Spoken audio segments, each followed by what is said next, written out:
حي على الفلاح.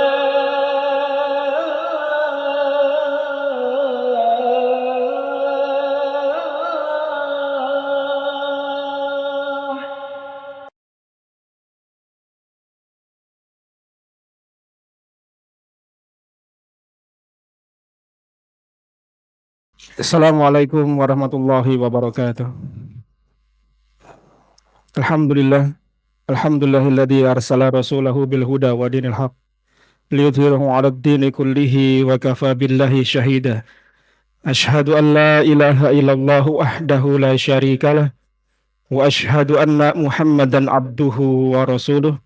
Ya ayyuhalladzina amanu taqullaha haqqa tuqatih wa la tamutunna illa wa antum muslimun. Summa amma ba'du. Alhamdulillah, kita telah menyelesaikan tadi materi fikihnya, dan insya Allah kelanjutan dari materi itu kita akan belajar bersama cara merawat jenazah dari kita memandikan sampai kita mengkafani. Di depan panjenengan semua ini ada peralatan yang secara standar harus dimiliki oleh tim perawatan jenazah. Di sini ada untuk gunanya desinfektan. Jika ada potensi jenazah memiliki penyakit tertentu, ya. Sehingga perlu kita tadi menanyakan kepada keluarga, apakah si mayit memiliki riwayat penyakit tertentu. Itu harus penting panjenengan tanyakan, karena supaya tidak jadi fatal untuk kelanjutan dari pelaksanaan memandikan, ya. Kemudian ini parfum, ya. Usahakan parfumnya kalau bisa parfum yang biasa dipakai oleh si mayit. Habiskan saja, enggak apa-apa, kan enggak dipakai lagi. Ini sampo, ya. Sabun, sampo, silakan antum pakai warna apa saja boleh. Tidak harus merah, tidak harus hijau, karena kita tidak mengendorse sebuah produk. Jadi silakan apa saja silakan. Ini cotton bud gunanya untuk membersihkan bagian telinga. Tapi jangan terlalu dalam menggunakan cotton bud, karena tentu menyakiti kita saja. Yang normal kalau pakai cotton bud kan sakit kalau terlalu dalam. Yang ringan saja. Kapas ini kita gunakan untuk satu, memberikan tanda kalau mencebok itu sudah bersih ataukah tidak. Nanti kemudian gulungan-gulungan kapas yang kita bentuk seperti ini kita gunakan untuk membersihkan mulut dan hidung, sebagai ganti dari berkumur dan istinsya dan istinsyar. Dipampangkan di sini untuk menghancurkan kapur barus, ya. Nah, ini kapur barusnya dengan kurang lebih 250 gram. Ini 150, ya. Ini berarti butuh dua seperti ini. Satu untuk dimandikannya, satu untuk di kain kafannya. Karena kalau satu dibagi dua kurang. Kalau kebanyakan juga tidak bagus, karena akan mengurangi sifat dari sucinya air. Nih. Kemudian peralatan tambahan ada potongan kuku. Gunakan kalau memang perlu kukunya si mayit dalam kondisi panjang, karena boleh jadi sakit lama nggak terurus kukunya. Nanti apa kalau nggak dipotong, nanti nyakiti kalau dia sedang disedekapkan. Kalau motong jangan terlalu bikin runcing, agak datar begini, melengkung. Kemudian jangan terlalu masuk, bahasa Jawanya ketagingan, kita sakit nanti. Yang hidup aja sakit kok, apalagi yang hidup, yang meninggal dunia. Kemudian gunting, ini fungsinya untuk melepas pakaian, ya. Kalau memang tidak bisa dilepas, kalau gunting nanti gunakan tangan kita untuk menggunting ini. Jangan langsung ini nyentuh ke kulitnya si mayit, ya. Gunakan tangan kita untuk alas, ya. Sisir sudah kita pahami untuk mensisir, ya. Kemudian ini untuk peralatan sampah jamaah sekalian, itu penting juga. Gunakan sampah itu tiga tempat. Satu untuk pakaian jenazah yang masih bisa dipakai. Kalau tadi bisa dilepas, taruh di satu tempat sendiri. Kemudian pakaian yang tidak bisa dipakai lagi atau nanti bercampur dengan medis, maka sisihkan sendiri. Terus bekas untuk memandikan, cotton bud, kemudian kapas, sendirikan lagi, jangan dicampur. Termasuk nanti jahe yang masih bisa dipakai karena memang dipakai lagi ya untuk yang berikutnya. Karena bukan sebuah hal yang rusak, masukkan ke tempat tersendiri yang bisa dipakai. Intinya pakaian itu atau sampah sendirikan sesuai dengan warnanya, atau silakan warna yang berbeda tidak mengapa. Tidak harus warna yang kita tentukan, tidak. Kemudian ketika tadi meninggal dunia kita sebutkan ditutupi dengan kain hibaroh bergaris hitam putih, ini kainnya. Kalau tidak menemukan ini, panjenengan bisa pakai kain jarik. Karena jarik ini panjang. Usahakan dari kepala sampai kaki tertutup oleh jarik dan tidak ada motif yang makhluk bernyawanya. Karena kalau pakai sarung, panjenengan kurang bisa menutup seluruh anggota tubuh. Ada seorang sahabat ketika itu ditutupi kain, atasnya kakinya kelihatan, ditutupi kaki, kepalanya kelihatan. Kemudian Nabi mengatakan tutupi bagian kepala, karena kepala ini bagian yang mulia. Wajah ini tempat yang mulia, maka yang ini lebih diutamakan. Tapi andai kita menjumpai jarik yang panjang, alhamdulillah, maka sediakan kain jarik itu beberapa.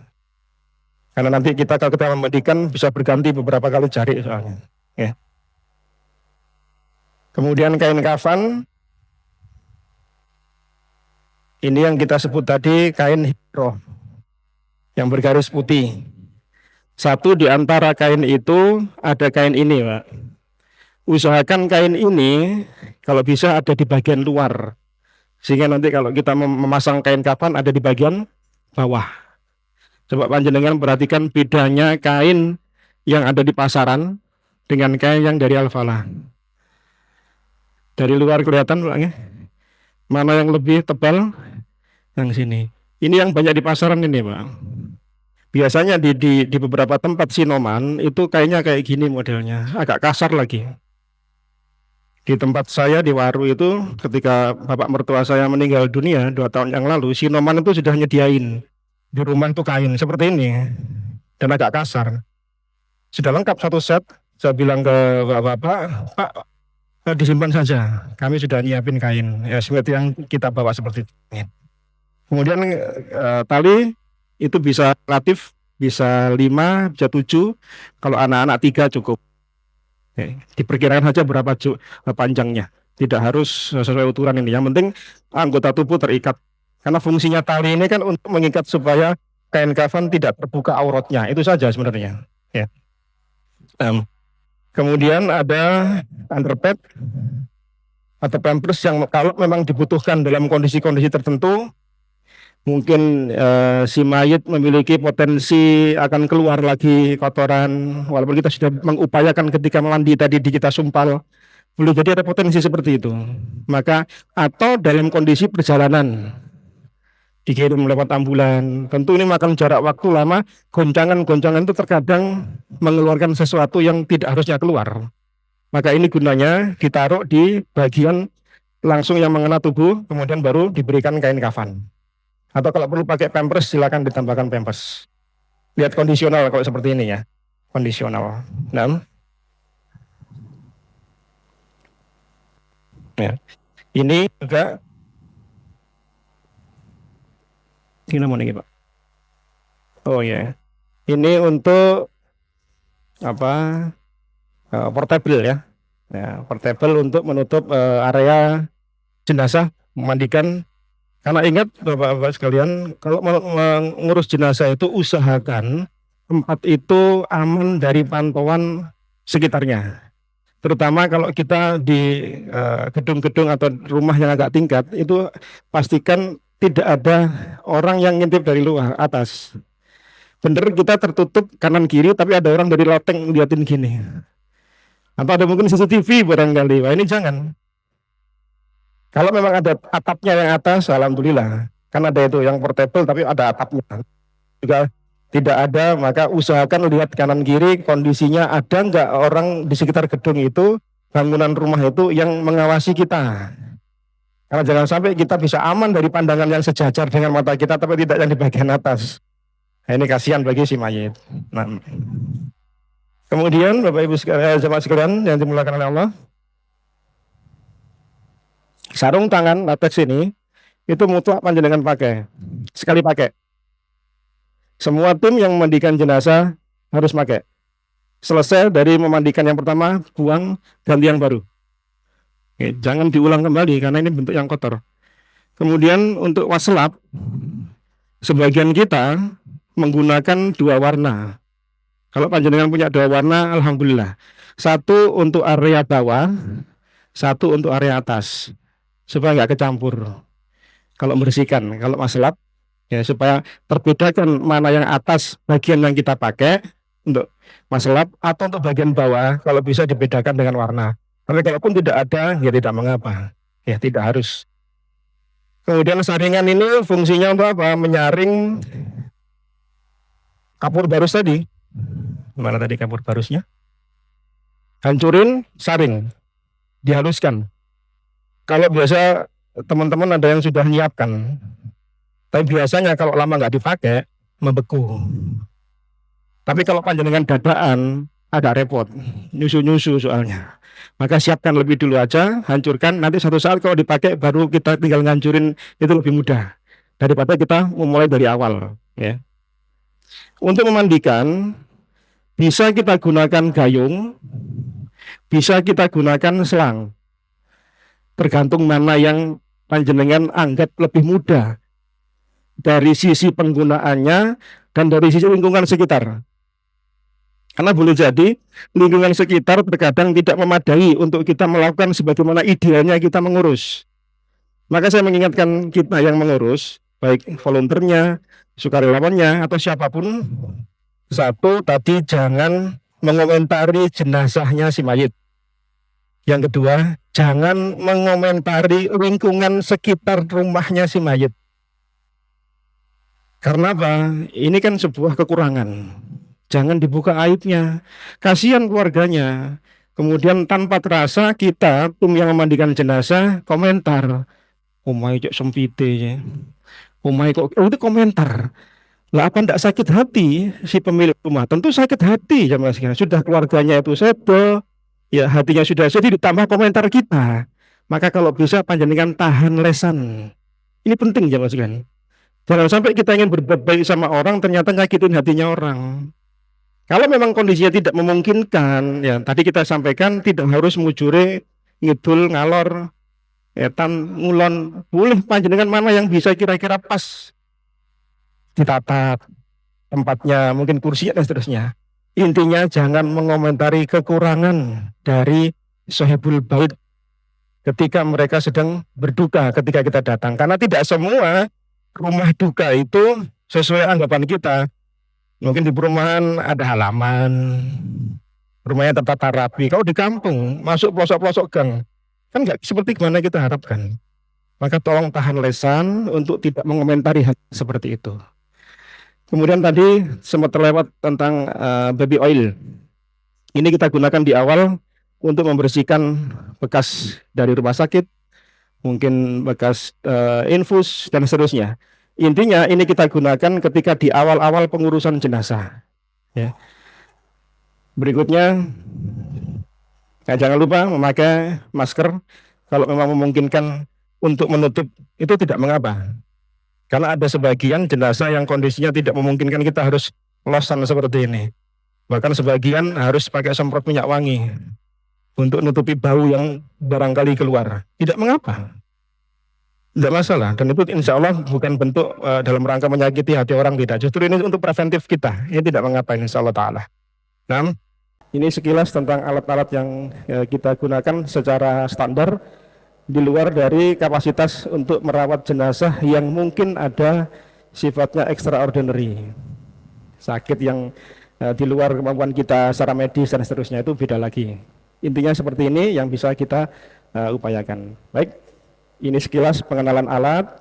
Oh ya, terakhir kain ini, kain ihram ini biasanya kita gunakan untuk satu, bisa digunakan untuk handuk, menghanduki jenazah setelah diguyuran terakhir kapur barus.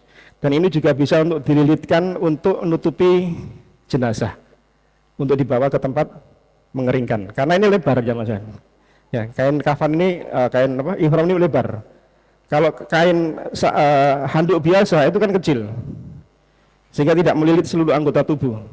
Maka tadi kita katakan kalau mungkin tidak memungkinkan maka digunakan jarik 2 lapis, terkhusus kalau ibu-ibu.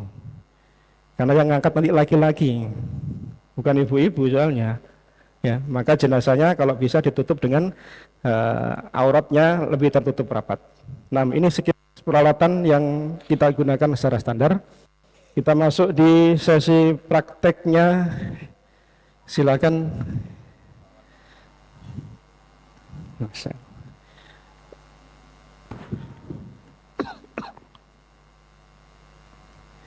Masuk lo? Ya? Sanjay, Masya Allah. Monggo silakan. Iya. Sana sini boleh atau kepala sini enak. Ya. Ya. Kita semua ini calon mayat Bapak sekalian. Ya. Kita tinggal nunggu giliran kan. Siapa yang lebih dulu berikutnya. Mungkin panjenengan dulu, saya belakangan nggak tahu. Atau saya belakangan panjenengan dulu juga nggak tahu.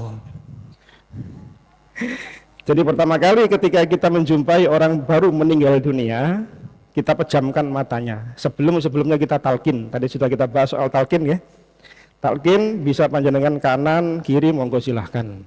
Gantian, jangan terus dibombardir dengan perkataan la ilaha illallah terus, sehingga kemudian yang mau sakaratul maut ini jadi susah untuk mengucapkan karena tidak tenang kondisinya. Oke. Maka ketika ini sudah jelas meninggal dunia, maka segera pejamkan matanya. Pejamkan matanya. Karena kalau tidak, sekian jam ke depan mata ini akan kaku karena otot-otot sudah mulai tidak bisa merefleksi. Kalau ini tidak ditutup, panjenengan repot. Yang kedua, mulut ini tutup dengan kain, diikat. Karena biasanya sebagian jenazah itu di awal dalam kondisi mulut terbuka. Sering panjenengan lihat? Ya. Coba kalau kita misalnya menjumpai kondisi seperti itu, tidak segera kita ikat, nanti bahaya. Bahayanya bagaimana? Ketika kita mandikan, air masuk ke dalam mulut. Dan ini mudorot, karena tidak boleh sesuatu yang di luar anggota tubuh mayat itu ada yang masuk ke dalam. Maka sebisa mungkin tidak masuk ke telinga, hidung, dan mulut. Maka ikat. Nanti dibuka ketika kita sudah mulai memandikan. Insya Allah akan rapat. Baik, kalau panjangan kelewatan proses ini, kita yang repot nanti ketika mandikan. Ya. Baik, kemudian kita tutup dengan kain hibaroh.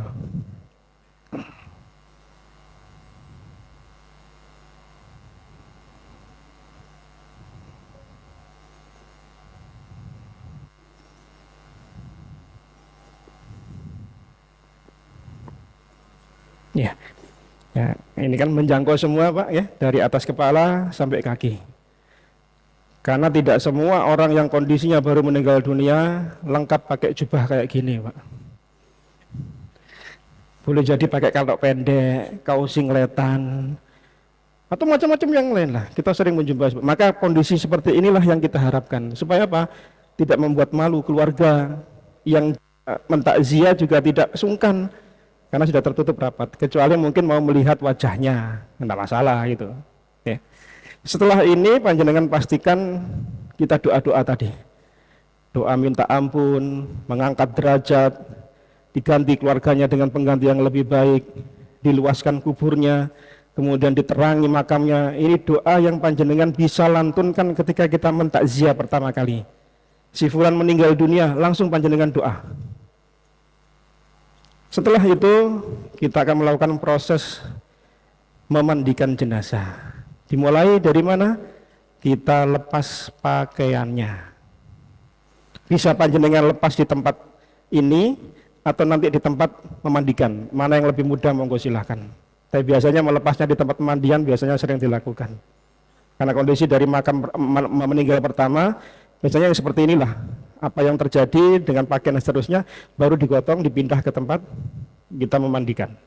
Nah, sekarang kita ingin melepas Pak. pakaiannya. Kita butuh gunting, Pak Asrafi.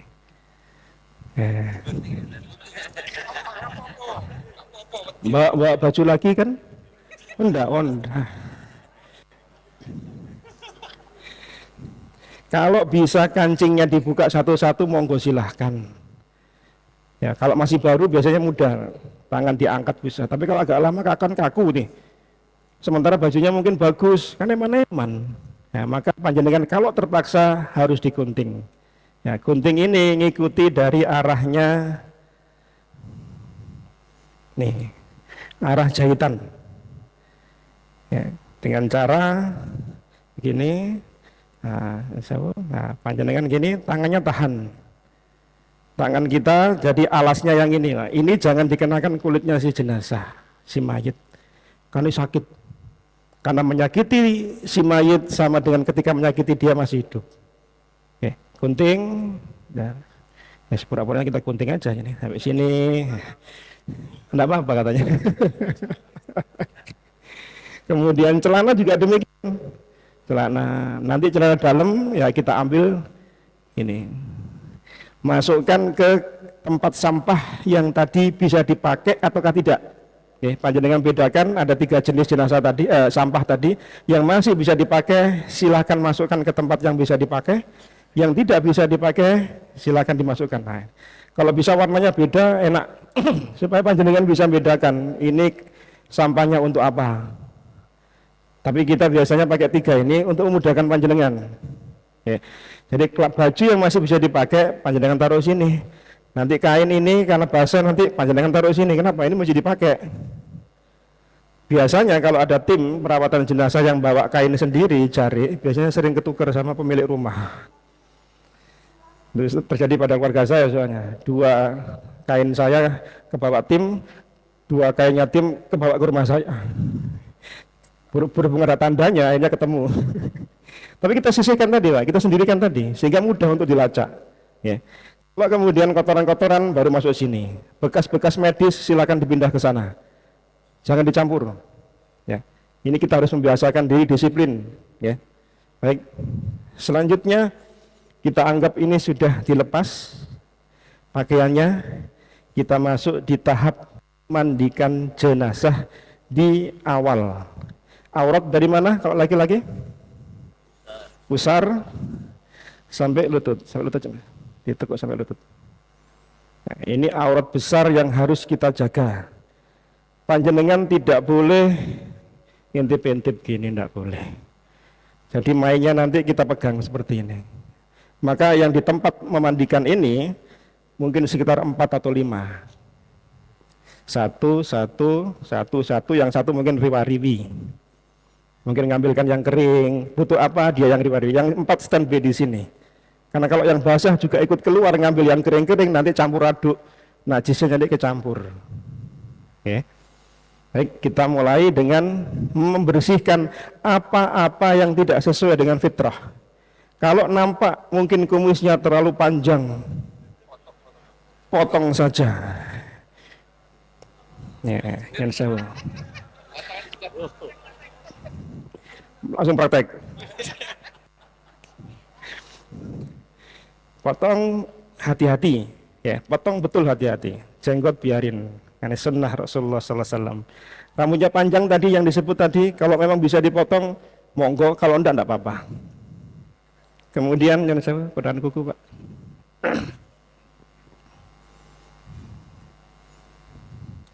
Kukunya panjang-panjang, hitam-hitam. Apalagi mek jempol tok sing saleh sendawa. Untuk apa? Hanya jempol tok yang panjang? Ya, ada maksudnya soalnya kalau jempol tok yang panjang. Potong. Nanti kotornya jadikan satu. Boleh dibuang, boleh nanti jadikan satu dengan sampah, tidak mengapa.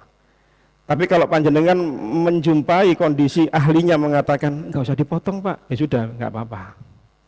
Nah, kita kan makanya diikutkan ahlinya itu untuk memberikan masukan kepada kita apa yang harus kita bukan sesuai dengan apa kondisinya kerabatnya, termasuk kaki potong juga ya.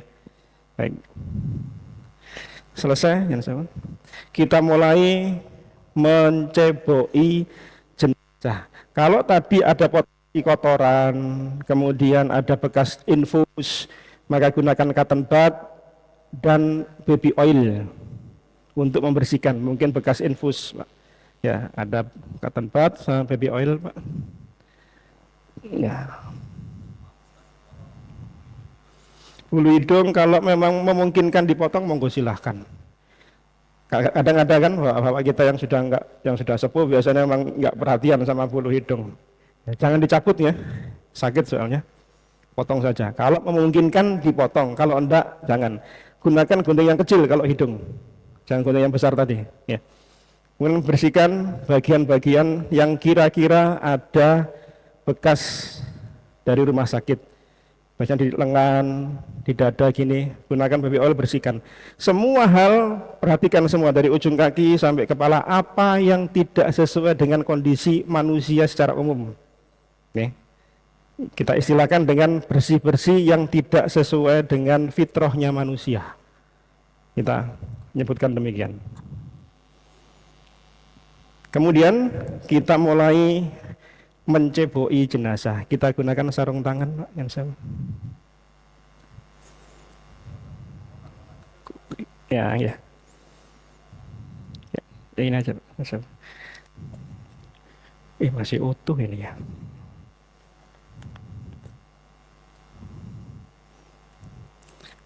Mutlak panjenengan harus pakai ini soalnya.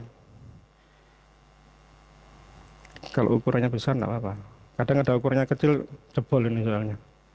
Ya. Ini gunakan panjenengan untuk mulai membersihkan jenazah. Ya. Dari tadi sudah pakai. Ya, dari kita masuk ke tempat jenazah mandikan, kita sudah siap semua. Ini masuk apron juga. Kalau ada sudah siap. Jadi ketika kita sudah masuk di tempat ini, kita sudah pakai perlengkapan. Ya. Maka yang seperti ini kita gunakan air pakai gayung atau pakai selang. Mana yang kira-kira paling enak tim membersihkan, silakan. Dan kalau ini karena ini contoh ya, itu biasanya tempat mandikan jenazah itu bentuknya gini, melengkung gini, sehingga tangan kita bisa masuk ke bawah. Kalau ini mau masuk ke bawah susah, kotoran akan ke sana kemari, habis sana lari ke sana lagi, karena lurus. Nah, kalau panjenengan nanti memandikan jenazah, tolong perhatikan tempat keluarnya selang kotoran ke arah mana. Biasanya ada selang kotoran itu di sana, misal gitu ya. Maka kepalanya di sini, jangan dibalik ke sana. Terus posisikan itu di dekat pembuangan, selokan atau yang lain-lainnya. Kalau ada potensi ini bakteri, maka got itu nanti selesai disiram dengan desinfektan untuk mengurangi potensi bakteri tersebar di lingkungan. Ya. Kita pakai sarung tangan ini untuk mulai menceboi. Gunakan tangan kiri. Ini pakai tangan kiri untuk menceboi. Berarti biasanya orang yang sebelah sini yang bagian menceboi. Bagaimana caranya? Yang saya Pak Asri, sebelah mriki Pak. Kita berdirikan setengah duduk sambil masnya agak bantu juga. Nah, ini demi Allah Pak, ini berat. Panjenengan posisi kayak gini, nanti kalau mas ini tidak ada, ya itu berat. Karena masih hidup, jadi bisa nopang badannya sendiri. Nah, bisa. Kalau sudah tidak ada, berat Pak, demi Allah panjenengan berat. Capek gini Pak, betulan. Kita sedang kena air tapi kemeringet. Nah ini effortnya luar biasa. Panjenengan nanti yang sewu kita urut ini 3 kali. Jangan terlalu kenceng, jangan terlalu pelan. Fungsinya apa? Untuk mengeluarkan apa yang seharusnya keluar. Dan yang sewu, Mas ini buka Mas Sanjay. Nah, agak megagah gini, kayak orang mau lahiran. Kenapa? Biar nanti ini keluarnya gampang dan ini bisa kita ambil dari bawah. Sakit dipahami? Oh, membelakangi saya nggak kelihatan itu ya. Nggak apa-apa. Ini membersihkannya. Nah, ada yang bagian Mas Dias bantu Mas. Nah, jalan air, air jalan terus. Nah, kita yang nyeboi, ya. Nah, air jalan terus, kita nyeboi. Terus sampai kira-kira tidak ada kotoran, baru kemudian kita pastikan dengan kapas. Kapas ini Pak, masukkan ke sela-sela duburnya. Pastikan ketim kalau warnanya putih ataukah masih ada kotoran. Kalau masih ada warna kuning, ulang kembali, ceboi jalan terus. Usahakan air itu baknya ada di kanan kiri kita. Nggak usah penuh-penuh, 3/4 kurang lebih. Tapi air ada yang jaganya. Tapi yang bagian riwa-riwi itu bagian operatornya selang. Kalau misalnya, oh ini kurang kenceng, tambah air itu. Air tidak boleh kekurangan. Karena kita butuh air terus. Proses ini Pak yang paling lama biasanya. Oke, ini paling lama. Kalau kotor keluar, apalagi dia habis sakit perut misalnya, itu luar biasa. Bisa lama di sini kita prosesnya. Kalau sudah tidak ada warna kuning di kapas ini dan kita pastikan ke keluarga yang hadir sudah bersih, kita anggap ini selesai. Udah, monggo silakan tidur lagi, Mas. Sampai di sini ada pertanyaan. Saya salah-salah pertanyaan, enggak apa-apa. Ya, Mas Jeffrey. Enggak dengar. Pakai mic dulu, Mas.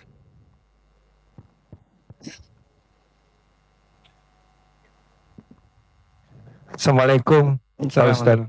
Saya mau nanya, tadi itu kalau almarhum bapak saya itu sudah lumayan berjam-jam, kalau dipaksa duduk itu udah nggak bisa. Tadi kan kalau meninggalnya menitan ya, karena kembali lagi kalau kita kan kadang dari rumah sakit, terus ini perizinan ini sampai rumah kadang 4 jam setelah itu. Nah itu kan aku itu pun waktu posisi sudah sampai rumah katanya enak gini ya, bisa coba. Nah itu udah sendakep gini, digunting kabeh, apalagi harus bukain gini. Nah itu apakah itu gimana caranya kalau memang nggak bisa didudukkan gitu loh. Terus ada lagi kadang kembali lagi, ini bukan almarhum, ini ada kasus seperti saya merangi tetangga saya itu ditutup ini nggak mau nutup gitu loh. Apakah harus diplester apa kalau orang Cina kan dikasih koin ya katanya ditindih gitu. Tapi kalau masih melek lagi apa don sewu apa mau diizinin isolasi gitu baru nanti karena kadang kalau sudah kaku itu susah gitu ya. Tiap manusia kan kadang beda-beda. Nah, terus ada lagi tadi soal persiapan Pak Ustadz. Ini kan tadi permandian ya. Kalau saya tahu itu airnya itu dicampur tawas. Itu boleh nggak air tawas? Biasanya saya beli di tempat di dekatnya pasar Kembang yang dekatnya Kedung Doro itu biasanya ada persiapan buat itu ada air ada tawasnya gitu loh. Apakah itu juga ada dasarnya? Terus kalau penggantinya tisu apa kapas itu pakai tisu basah boleh nggak Pak Ustadz untuk bersihkan atau disinfektan? Terus untuk alkohol dicampur di air selain betadin boleh nggak untuk lebih steril? Terus terakhir tadi kan kayaknya ribet ya harus pakai cap apa lethal pack terus pakai. Kalau kita pakai APD boleh nggak? Seperti pemulasaran di rumah sakit tuh kan siap APD semua jadi kita kan nggak tahu ya pasien jenazah ini punya penyakit menular apa enggak gitu. Apalagi histori keluarga mungkin nggak mau ngomong ternyata punya penyakit tapi kita pokoknya pakai sarung tangan ternyata pulang-pulang kok saya sakit ini ya nun sewu ya bukannya mengecilkan ngerasain mayit ya. Matur suwun. Terima kasih. Wassalamualaikum warahmatullahi wabarakatuh. Ya pertanyaan tadi bisa kita jawab dengan rangkaian dari pelaksanaan perawatan jenazah. Kalau memang kondisinya tidak memungkinkan didudukkan karena sudah sekian jam, memang betul kondisi seperti ini berat, betul berat. Ya. Maka kalau memang tidak memungkinkan, ya Mas tatok seberapa mampu si jenazah dalam posisi duduk. Karena dengan posisi seperti tadi itu lebih memudahkan kotoran itu keluar, gitu ya. Kemudian untuk memandikan itu tidak menggunakan yang namanya air pakai tawas, tidak digunakan. Ya air biasa saja, air biasa saja. Dan nanti air kapur barus itu di bagian terakhir, ya di bagian terakhir. Kemudian kalau mata memang tadi sudah nggak bisa dipejamkan karena memang sudah sekian lama, maka terpaksa harus diplester. Betul diplester. Agak dipaksa dikit diplester. Karena memang terpaksa, termasuk ketika harus keluar bolak-balik dari belakang, termasuk duburnya harus ditempel dengan kapas, agak dibeli, kemudian dimasukkan agak dalam sedikit, jangan terlalu kenceng, terus diplester. Mudah-mudahan itu menghambat feses yang mau keluar. Seiring waktu, feses kalau sudah keras di bagian penutupnya tadi, insya Allah yang di dalam tidak akan keluar. Di luar kendali kita, gitu ya. Ya. Kenapa? Dikasih kapas boleh, Pak. Tapi nanti aja kalau sudah mau selesai. Nah, selesai. Kalau pas proses mandikan nanti kan basah semua nanti. Ya. Ya, tadi di plaster itu fungsinya apa? Biar mata itu tertutup dan tidak terkena air. Ya. Kalau kondisi tadi sudah lama, kemudian jadi airnya kemudian susah. Nuyan. Ada yang kelewatan, Mas Jeffrey? Oh, tisu basah. Nah, alkohol tadi itu satu, kalau memang kondisi jenazah itu ada potensi ketika kabar dari keluarga yang memiliki penyakit tertentu yang menular, itu boleh digunakan desinfektan. Kalau dikasih betadin ya monggo silakan, tapi biasanya pakai desinfektan alkohol yang 70% itu sudah mencukupi. Itu kita lakukan ini disiram sebelum ini proses semua. Jadi sebelum kita nangani, campur air, siramkan semua. Untuk apa? Jagani supaya bakteri, virus tidak menular ke kita. Ini cara ikhtiar kita preventif. Oke. Kalau tisu basah itu tidak disarankan karena dengan penggunaan air dan kapas tadi itu sebagai bentuk lebih mudah sebenarnya. Kalau pakai tisu basah nanti tidak sempurna dalam pembersihannya, dalam memandikannya tidak sempurna. Demikian. Saya lanjut ya. Oke. Setelah kita yakinkan ini tidak ada kotoran, bersih, kemudian kita ganti kainnya dengan kain, kita ganti kain jari, Pak. Tapi ini masih tertutup ini, Ustaz. Ya, ini tertutup ya. Kita ganti kain ini dengan kain yang baru karena ini kotor, bekas najis, ada kotoran dan segala macam. Oke, untuk arupnya, ya. Sarung ya. Baik. Ya. Ya, caranya ini saya kita tutupkan seperti ini. Kemudian yang tarik, yang bawah ditarik. Tarik ya, Pak. Ya, bawah. Tarik bawah ke bawah. Nah, ini taruh di sampah yang tadi bersih tadi. Caranya seperti ini. Karena apa? Kalau cara seperti ini, aurat jenazah tidak akan terbuka. Nanti kita ganti kain yang serupa juga demikian caranya. Oke. Taruh, pegangi sana, yang bawah ditarik. Taruh di tempat sampah yang masih bisa dipakai. Oke. Kemudian kita masuk di tahap ini tadi, kotor kan? Ganti yang baru. Buang di tempat sampah yang satunya lagi. Ya, kita anggap ini masih ganti baru lah misalnya ya. Kita lepas, kita buang di tempat sampah. Jangan dipakai lagi, Pak. Ini sudah najis tadi, kotor soalnya. Ya, kita pakai yang baru untuk apa? Berikutnya apa? Wudhu. Kita siapkan air untuk wudhu. Kita boleh lepas ini, boleh tidak, karena sedang mewudhukan. Tidak masalah kalau nggak pakai. Baik, kita wudhukan dari mana biasanya? Bisa, Mas. Ya, ya dari tangan. Ya, ambil bisa gini atau digoyangkan. 3 kali, 3 kali. Yang sebelah sana bisa 2 kali langsung 2 kerja. Habis dari sini yang sebelah sana mandiin, wudhukan biar cepat jalan. Jadi tidak harus ini lari ke sana, enggak. Yang sana bisa. Ya, langsung wudhukan bagian kiri.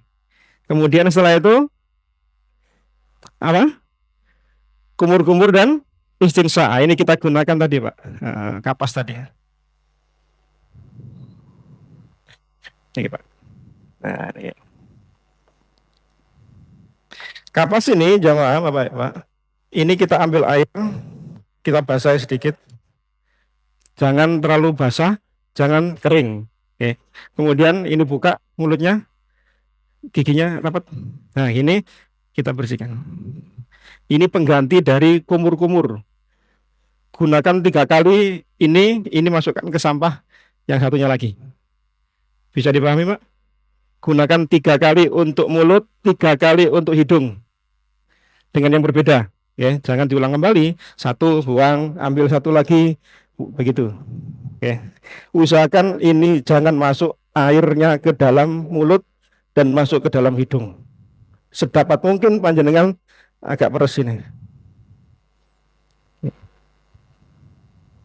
Setelah itu, setelah kumur, hidung, apa? Wajah. Ambil air. Ambil air. Jadi jangan gini, Pak. Wah, kelagapan, Pak, nanti, Pak. Wahing-wahing nanti, kita yang lari nanti. Ambil air.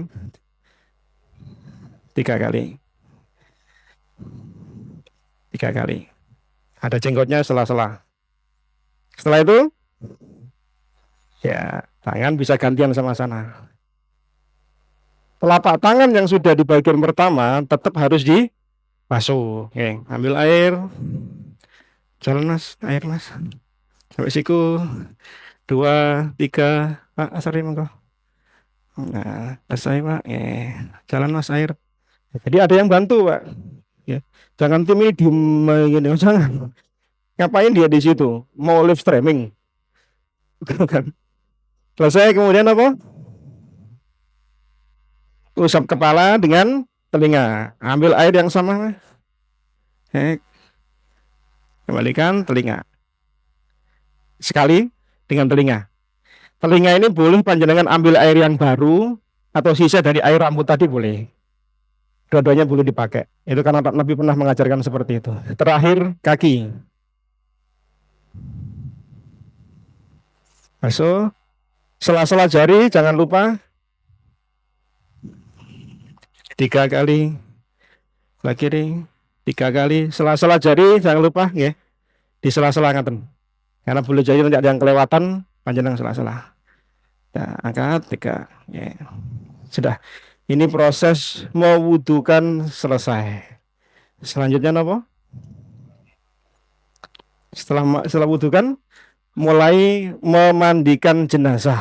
Yang pertama kita keramasi jenazah. Siapkan keram sampunya Pak Asrari.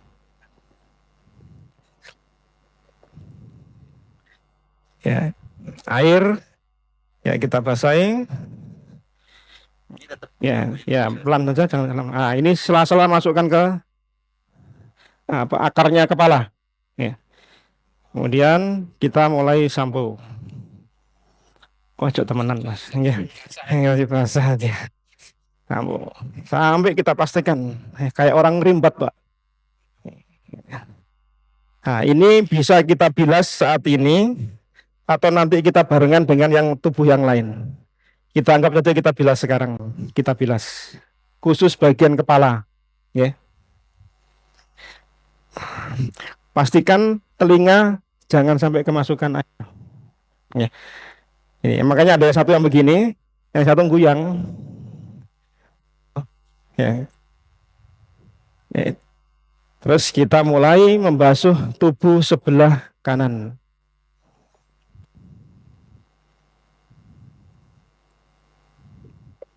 Karena di bawah kain, panjenengan tidak boleh begini. Tetap mainnya di bawah kain. Basuh. Miring sedikit ke sana, dikit aja. Dikit. Kita basahi, siram. Nyun sewu bagian belahan pantat jangan kelewatan. Ya. Makanya pakai ini, Pak. Biar nggak langsung sentuhan gitu ya. Terus ini Mas. Itu yang sebelah sana Pak Asri, sebelah kanan. Panjenengan saya dulu yang sebelah kiri. Yang sebelah sini belum Pak, depannya belum. Ya, yang kiri dulu. Nah, setelah depan, belakangnya, terus kiri, belakangnya kiri. Monggo Pak di ini depan. Terus jalan ya dibasahi sambil digosoki ke dalam sana. Nah, jadi bisa bantu yang sebelah sana bisa, yang sebelah sini bisa. Maka tadi kalau ada waslapnya itu warnanya 2. Satu untuk bagian atas, satu untuk yang bagian bawah, biar nggak kecampur. Ya, kalau ada 2 warna, miring ke sini. Bisa panjenengan agak banyakin yang tadi, sehingga yang sebelah sini lebih mudah, nggak terlalu banyak. Nah, ini usahakan ini jangan kelihatan pantatnya. makanya agak lebar, ya. Monggo disiram, saya pegangnya. Ya. Nah, sambil digosok, ya sampai, ya sampai bawah ya. Nah, ini tahap pertama. Kita masuk tahap kedua, yaitu menyabuni anggota tubuhnya jenazah. Kita pakai sabun, Pak. Kok sabun pakai itu, Pak? Ini bukan sampo, Pak. Sabun cair ya.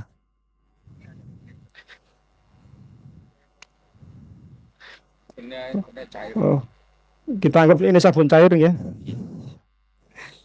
Setelah dibasahi tadi kanan, kiri, belakang juga, maka panjangan mulai masuk tahap kedua, yaitu disabuni. Sebenarnya bukan tahap kedua ini, Pak. Ini masih tahap pertama. Tahap kedua nanti bilas. Ya. Jadi masuk kita. Oh, yang ini sampo, Pak. Ini sabun. Ya, kita pakai sabun ya. Kita sabuni, gosok dengan lemah lembut sampai bawah sela-sela yang sabu selangkangan. Maka pakai ini supaya nggak nyentuh alat kelaminnya langsung. Kemudian geser ke sana. Ayo balik sendiri. Oh, balik sendiri bisa. Kita gosok bagian bawah. Jangan lupakan punggung, pantat. Selesai, pindah yang sebelah sana. Monggo sebelah sana. Ini dulu, Pak, yang depan belum. Nah, yang depan dulu. Nah, digosok dulu, sabuni dulu. Nih, sabun, pakai sabun. Di dalamnya juga jangan lupa, Pak. Nah, iya, dalam kan tadi yang kanan. Nah, sebelah yang kiri. Sampai bawah sudah, kita miringkan ke sini bagian belakangnya. Ya, miring dewe, kita bantu. Sampai sana. Nah, ini tahap pertama. Kita guyur tadi, kemudian kita sampui, kita sabuni. Sudah dirasa kira-kira semua anggota tubuh tidak terlewatkan untuk disabun, baru kita masuk bilasan yang kedua, yaitu kita bilas dengan air bersih. Panjenengan boleh pakai gayung, boleh pakai selang. Kalau pakai selang jangan debitnya yang diginikan. Nanti nyakiti, apalagi pakai debitnya dihamkar. Kecil saja. Pakai sabun. Oke, kita jalan, Mas. Ya, kita jalan. Ya, tadi kita kremasi pelan, hidung, tahan, telinga, kremasi. Ya, kita bilas anggota tubuhnya. Ketiak jangan lupa, biasanya sering kelewatan. Ya, ketiak. Ya. Masuk dalam, Mas. Bawah. Nah, jangan dulu, kalau di luar gini nanti nggak nyentuh dalamnya, airnya masukkan ke dalam. Nah, kalau ini jangan panjenengan lihat gini, kira-kira saja sambil diraba gini. Jadi harus ada yang megang. Betul, yang sana agak dinaikin sini, agak dinaikin. Makanya sebenarnya 1-2 itu untuk naikin supaya apa? Supaya tidak terlalu ke bawah sehingga bisa diangkat gini. Ya. Bilas. Kemudian belakang, siram lagi terus jalan, kita bilas. Sampai kaki sana, ganti sekarang sebelah kiri, Pak, sebelah sini. Ini yang depan dulu, yang depan tadi yang belum. Ya, tadi kan sebelah kanan, ya bilas. Ya, masuk dalam, bawah, saya bilang. Geser sini. Ya, monggo dibilas. Sampai betul bersih, pastikan dengan tangan kita ini keset. Kalau bisa kerabatnya yang memastikan, biar oh iya sudah bersih. Karena kalau panjenengan jumpai dia masih ada sabun, pasti licin. Boleh dia minta untuk diulang kembali, enggak apa-apa. Maka pastikan betul sampo, sabun sudah bersih. Walaupun kita teliti, tapi juga harus cepat. Oke. Jangan berlama-lama, nanti panjenengan nggih masuk angin. Selesai mandikan panjenengan keroan nanti.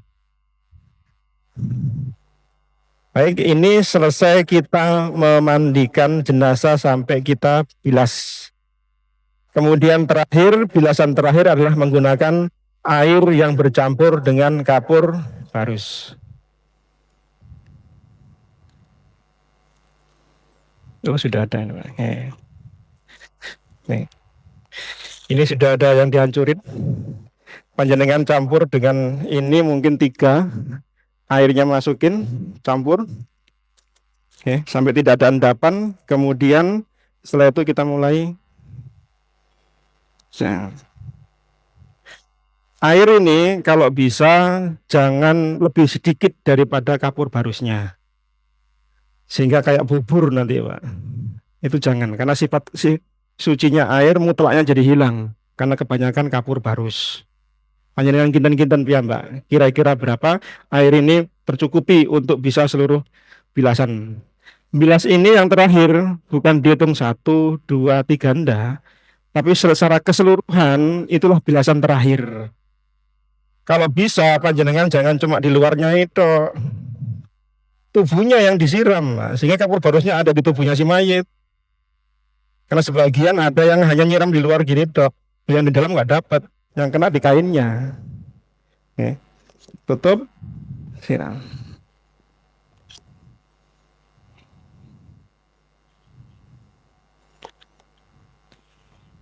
Sampai selesai habis, ya, sudah habis.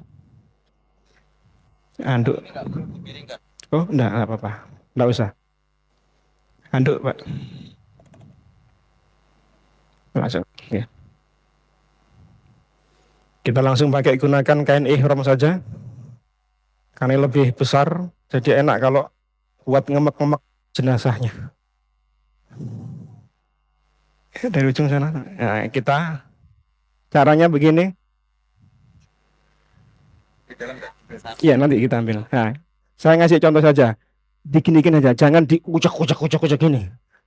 Karena nanti kapur barusnya hilang, Pak. Kayaknya diambil. Diambil. Awas mic-nya. Ya, sampai semuanya. Ini proses pembilasan terakhir menggunakan air yang bercampur kapur barus. Untuk kalau kita pindah ke tempat mengeringkan, yaitu di kain kafan, maka kalau bisa ini tertutup. Kita bisa, tadi lupa saya nyampaikan, diberi parfum di 7 anggota sujudnya. Tadi saya kelupaan tadi. Bisa panjenengan berikan di saat ini, atau nanti ketika di kain kafan. Mana 7 anggota sujudnya? 1 hidung, 2 dahi, 3 telapak tangan, berarti 3, 4. Terus 5, 6 lutut. Terus kaki 7, 8. Tolak 8, Pak. Ngitungnya gini, Pak. 1. Bukan 1, 2. Keliru. Karena ada orang sujud niku mek niki tok, jadi ngeten, Pak. Yang dihitung tuh 1 tuh ini, 1 dahi hidung 1, 2, 3 lutut 4, 5 kaki 6, 7. Jadi jangan 1, 2 nanti jadi 8 ngitungnya. Nah, panjenengan beri parfum. Tadi saya contohkan, pastikan parfum tidak ada bekas warna di kain kafan. Maka beri parfum di bagian dahi. Kalau bisa pakai yang apa, Pak? Sing roll on itu bisa. Kemudian di telapak tangannya, lututnya, sama kakinya. Plus tambahkan di tempat yang lain. Asar dari Ibnu Umar ditambahkan di ketiak, di belakang telinga, di bawah leher. Bahkan asarnya Anas bin Malik radhiyallahu anhu, seluruh tubuh disemproti minyak wangi kabeh. Tidak masalah. Yang penting 7 tadi jangan sampai tidak diberi, ngaten lho. Paham nggih? Nih. Buka dulu, Pak, enggak usah pekan nanti, Pak. Ini kita akan bawa ke tempat mengkafani. Sampai sini ada pertanyaan, saya persilahkan. Monggo, Pak.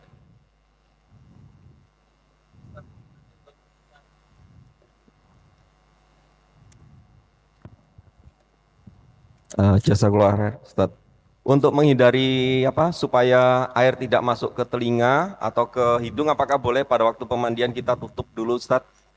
Terus yang kedua, mohon maaf ya Ustadz, tadi kan proses terakhir itu adalah pembilasan dengan menggunakan air kapur barus. Mohon maaf kalau misalnya pas pada waktu pembilasan terakhir ternyata dari tuan rumah meminta untuk dibilas dengan air kembang Ustadz. Air bunga, air yang ada bunganya Ustadz. Nah itu gimana ya Ustadz untuk perlakuannya? Apakah bunganya nanti kita ambilin ataukah bagaimana Ustadz? Monggo. Assalamualaikum warahmatullahi wabarakatuh. Ya, assalamualaikum. Tadi apa yang pertama, Pak? Oh ya, kalau disumpel di awal, Pak, kita khawatir nanti kalau air itu kena ke bagian kapasnya, masuk ke anggota tubuhnya. Maka kalau insya Allah dengan nutup tangan gini bisa, Pak. Insya Allah bisa. Semaksimal mungkin kita tutup. Bisa insya Allah. Kapas itu kita gunakan nanti kalau sudah terakhir. Boleh panjenengan gunakan. Mata, hidung, boleh. Telinga, boleh. Tapi kalau pas mandikan sebaiknya dihindari. Karena air nanti ngeresep di kapas, kapasnya lembek kemudian masuk ke dalam, jadi mudorot. Insya Allah bisa. Seiring dengan pembiasaan insya Allah bisa.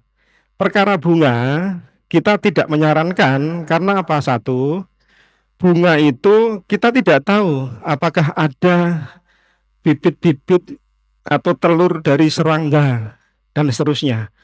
Kalau kita masukkan ke air, nanti airnya nanti mungkin ada bibit dari telurnya serangga, larva, ada di jenazah, mereka akan mengalami pembusukan lebih cepat daripada yang seharusnya dialami si jenazah, sehingga mudorot. Yang kedua alasannya adalah tidak ada selain kapur barus yang digunakan untuk pemandian jenazah. Alasannya apa? Loh kan wangi bunga-bungaan, kapur barus juga wangi. Kapur barus juga wangi. Dan itu sebaiknya tidak digunakan, Pak. Oke. Kalau misalnya memaksa, ya kita sampaikan. Kita sering mengalami masalah seperti itu. Kita sampaikan bahwasanya bunga itu ada bibit-bibit serangga, larva yang kita nggak tahu. Pas kita campur dengan air, dia ada di tubuhnya si jenazah. Itu mudorot. Loh kan sudah mati. Iya betul, kan nggak boleh tetap yang meninggal dunia tetap diperlakukan dengan baik. Kita muliakan manusia sejak dari lahirnya sampai beliau meninggal dunia. Itulah indahnya syariat Islam. Allahu a'lam bishawab. Silakan Pak, ada. Wonten malih? Dalam? Ngomongnya gini Pak, itu khawatirnya tadi soal telur-telur tadi Pak, larva binatang. Tadi itu kita gunakan alasan. Insya Allah dari pengalaman yang ada, insya Allah bisa dimaklumi. Allahu a'lam bishawab.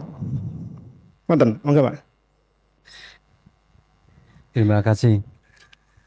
Soal sidir tuh waktu dibilaskan atau di mana posisinya? Baik. Sampun dulu Ustadz. Oke. Soal pembilasan yang pertama kan dari depan sebelah kanan dulu. Kanan tuh. Ya kanan Yeah. ya, kanan. Yeah. Lalu sebelah kiri. Belakangnya Pak. Oh, belakang. Belakangnya kanan. Iya, itu satu kali atau berapa kali? Oh nggih. Sampun. Lalu wajahnya boleh ndak disabuni? Oh ngaten. Iya. Nggih. Terima Sampun kasih. Pak. Nggih. Sider itu posisinya tadi digunakan untuk keramas Pak. Sider itu digunakan untuk keramas, untuk nyabuni. Karena fungsinya diambil itu busanya daun sider. Cuma untuk mendapatkan busa itu kita harus butuh daun yang banyak. Tapi kalau pakai sampo tadi kan gampang. Nah, fungsi itulah yang kemudian tergantikan dengan fungsi sampo, Pak. Ditambah kita lebih mudah untuk menggunakannya, lebih mudah memperolehnya. Tapi kalau panjenengan menjumpai ada pohon sider banyak, monggo silakan digunakan, itu lebih bagus. Kalau lebih utama. Oke. Kemudian apa mau? Oh, bilasnya itu tidak dihitung 1, 2, tidak Pak. Yang penting ini seluruh tubuhnya bilasan air tadi. Dan itu secara keseluruhan dihitung 1 kali bilasan. Walaupun kita jalannya lebih dari 1, lebih dari 2. Tapi itu dihitung secara keseluruhan, itulah bilasan pertama, kedua, ketiga. Sakit dipahami, Bapak? Oke. Ya, karena ini calon mayatnya ngantuk tidur ini. Oh, bisa bunyi boleh, Pak. Tadi tekniknya kalau bisa hidung, mulut tutup. Boleh, enggak apa-apa. Kan bagian dari memandikan tadi, Pak. Boleh. Boleh nama-nama. Ya. Boleh. Oh, iya, monggo. 2.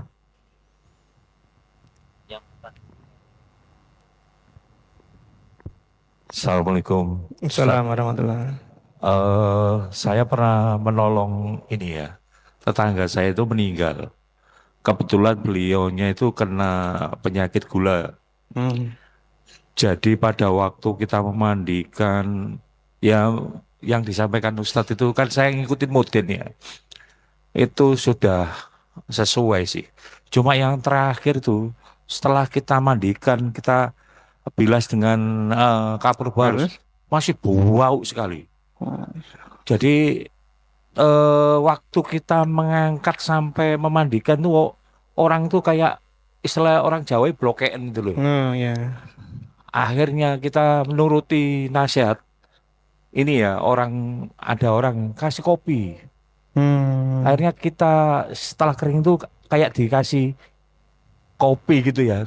Memang dari kopi itu kan sudah menetal ya. Cuma ini kainnya itu kan jadi ndak putih banget. Nah, Ya, istilahnya belang bonteng aja, belang bonteng itu ya. Itu satu, Ustadz. Kedua, pada waktu kita mengevakuasi lah ya. Dia itu kan posisinya rumahnya terlalu banyak barang ya. Dan barang ini susah kita ini ya. Jadi pindahkan. memang agak ngeluarin tuh memang agak sedikit maksa. Kita juga istighfar terus itu. Itu gimana Ustadz kalau seperti itu? Maksa maksudnya ini ketekuk gitu, natap kok kata bentur ya gimana Ustadz? Iya, karena kondisinya sempit dan tidak memungkinkan ya untuk itu. Makasih Ustadz. Iya, kalau untuk urusan bau tadi Pak, memang betul kopi itu bisa menetralisir semua bau. Betul itu memang. Ada bangkai di rumah kita, bangkai kucing, tikus, pakai kopi hilang baunya. Tapi kalau untuk jenazah, kalau panjenengan pakai kainnya itu terus kemudian kalau tadi blonteng tadi, kan jadi fitnah. Itu yang kita cegah, fitnah tadi. Maka bagaimana caranya? Tadi kita berikan penutup, Pak. Beberapa alat tadi, termasuk pampers, diapers, kemudian atau kalau ada luka, diplester. Sudah semuanya. Perbanyak parfumnya dan kapur barusnya. Nah, kalau sudah semua ternyata masih banyak. Nah, Allahu a'lam bishawab. Jangan dibilang ini sinetron rahasia ilahi loh ya. Wah, ini gara-gara. Ya. Jadi Allahu a'lam soal kopi tadi, tapi kita tidak menyarankan pakai yang selain apa yang Rasulullah SAW ajarkan. Kita khawatir tadi fitnahnya Pak, kain itu nanti kotor dan seterusnya jadi fitnah. Fitnah yang ngurus, kita timnya, fitnah si jenazah dan keluarga nanti kena. Kalau emang terpaksa karena mungkin ini tinggi kayak gini, masuk ke ruang karena natap sana, natap sini, maka kita usahakan mas tatotum jangan sampai nyakiti si jenazah. Piye carane orang di lapangan bisa mengeluarkan jenazah itu tanpa harus menatapkan kepalanya ke tembok misalnya gitu. Nah, kita upayakan, dan panjenengan di lapangan mungkin lebih paham dengan kondisi tadi itu. Okay. Tapi intinya kalau kita sudah berusaha sekuat mungkin, maka insya Allah tidak ada sesuatu yang mengganjal di hati kita. Nah, ini kan mas tatotum ya, uzur kita di hadapan Allah, mudah-mudahan Allah terima uzur kita. Demikian. Tes. Pada waktu evakuasi itu kita semua pada ngapunten, blokean itu Ustaz. Tapi bukan maksudnya kita ini menghina gitu. Bukan, tidak ada, memang itu reaksi alami gitu ya. Maka tadi kita gunakan apa? Pakai masker, semprot minyak wangi. atau pakai minyak kayu putih. Sudah, Ustaz. Sudah. Sudah. Ya, la haula wala quwata illa billah. Extraordinary Berarti, Pak. memang sudah ya. Ya berarti kan di luar kemampuan kita ya. Iya, iya. Mas Tato tuh. Allah alam Silakan. Semoga panjenengan diberi berkah sama Allah. Monggo. Ada lagi? Ya Ustaz. Iya, monggo. Seandainya setelah pembilasan terakhir, ternyata kotoran feses itu keluar lagi. Apakah mulai lagi dari awal atau cukup hanya membersihkan fesesnya saja, tidak perlu diulang lagi Diulang kembali, Pak. dari awal? Dari awal. Karena dianggap wudunya batal tadi. Oh gitu ya. Diulang kembali, kemudian pakai cara yang maksimal kita gunakan tadi. Kita sumpal, kita plester, kita tambah dengan pempes. Kalau itu sudah kita lakukan maksimal, toh masih keluar, itu sudah di luar kemampuan kita.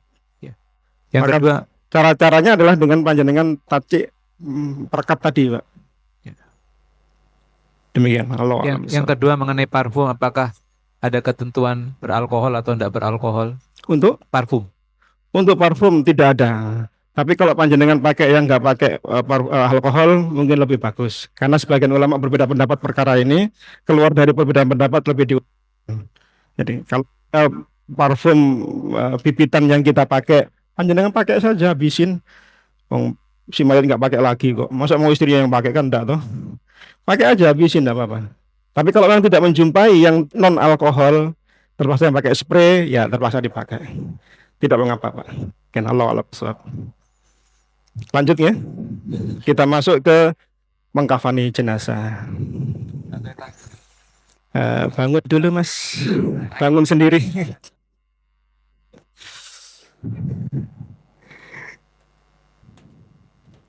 Yuk kita siapin kain kafannya. Ya, tanya dulu. Kaki, dada,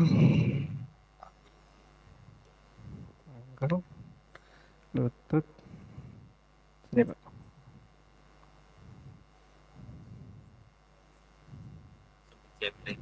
Iya. Lutut agak bawah.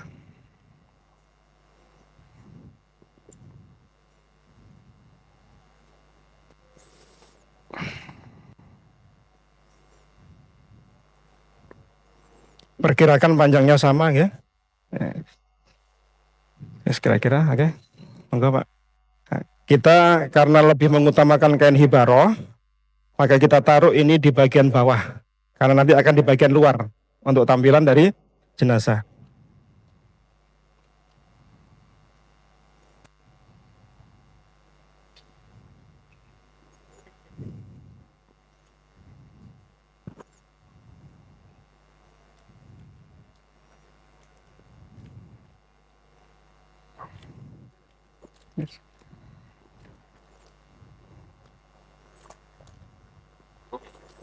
Cukup. Untuk kain jenazah, Bapak-Bapak sekalian, ada beberapa size, ikuti tingginya atau besarnya jenazah. Kalau ini mungkin Mas ini pakai XL, kalau M nanti kekecilan, ngikatnya nanti susah. Kalau terlalu besar juga tidak bagus, ya, maka kita biasanya menyediakan sudah ada ukurannya. Nanti panjenengan tanya tingginya jenazah berapa, boleh, enggak apa-apa, sebagai tanda awal ya, data kita awal untuk menyiapkan apa? Kainnya. Kemudian kita kapur barus sama parfum. Kapur barus kita sebar semua, paling banyak biasanya di bagian kepala, pantat, itu agak banyakin. Nanti kalau membutuhkan underpad, boleh Pak dipakai underpad.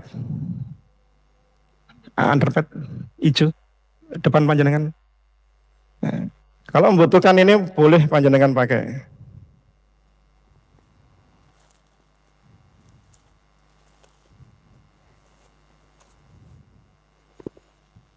Taruh di kira-kira untuk tempat pantat. Ya. Kasih parfum, masih parfumnya. Kapur baru, parfum semuanya.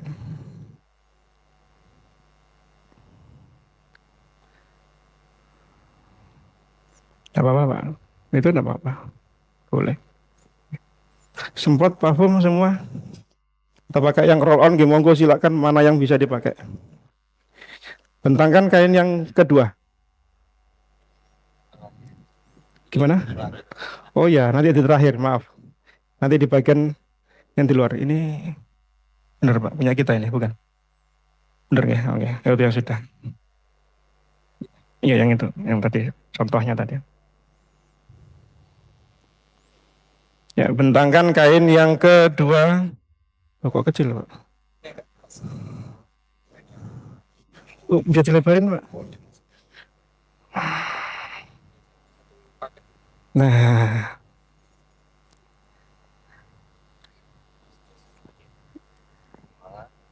ratakan kanan kiri. Ya, kemudian semprot parfum, kasih kapur barus. Ya, semua lapisan beri parfum, beri kapur barus. Lembar ketiga, Pak.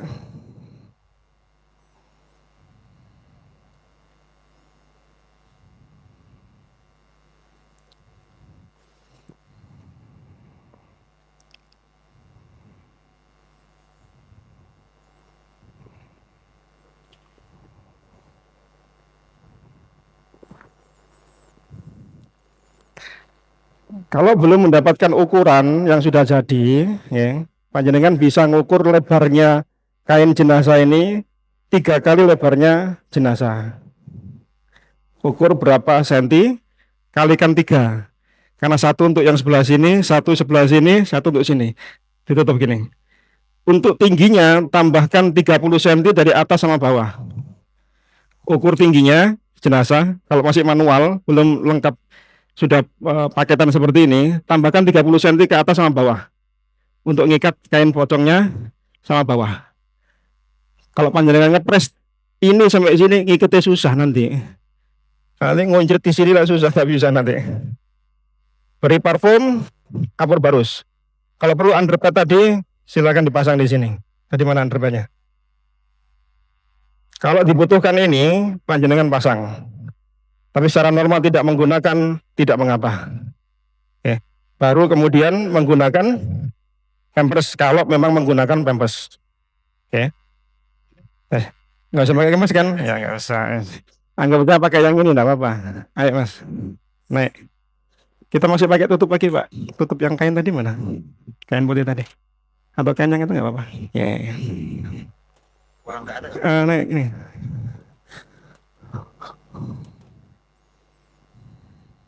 Ya wes. Nah,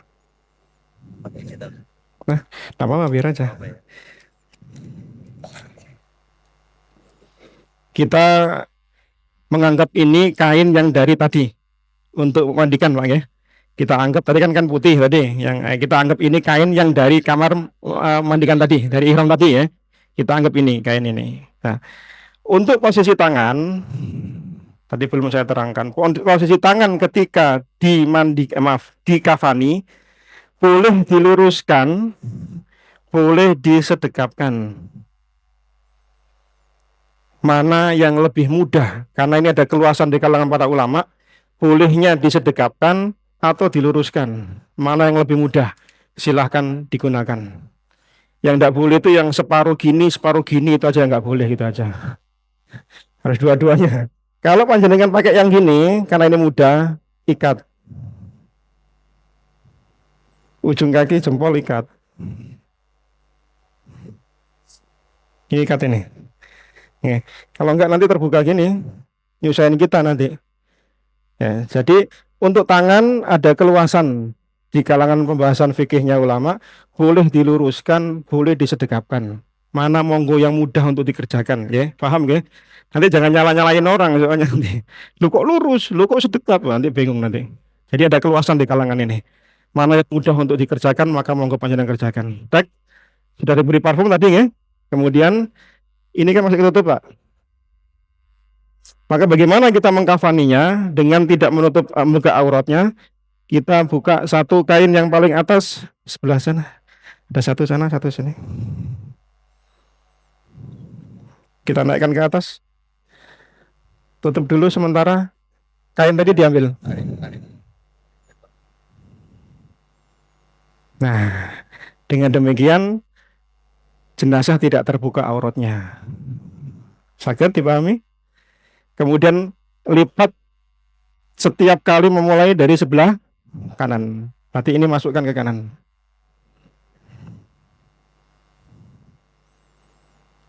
Dirapatkan. Ini kakinya udah rapat belum nih? Udah rapat. Masukkan ke dalam. Masukkan, rapatkan. Masuk ke bawah. Nah, tarik yang kenceng. Nggak apa-apa. Tarik yang kenceng. Kalau Anda tidak kuat, lambaikan tangan. Masukkan.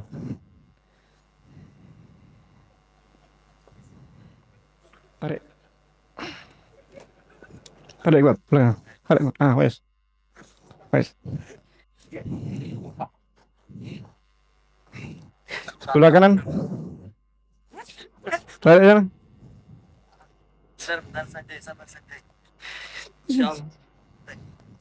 Masukkan, Mas. Masukkan. Rapikan dulu. Masukkan dalam. Tarik sana.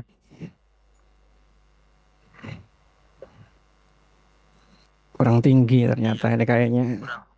Kurang tinggi betul. Ini tinggi soalnya Sanjay ini kurang panjang. Baik. Oh belum, Pak. Oh, Mas tanya.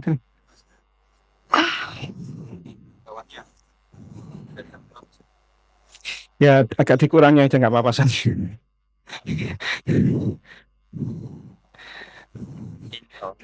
Ya, ini kurang.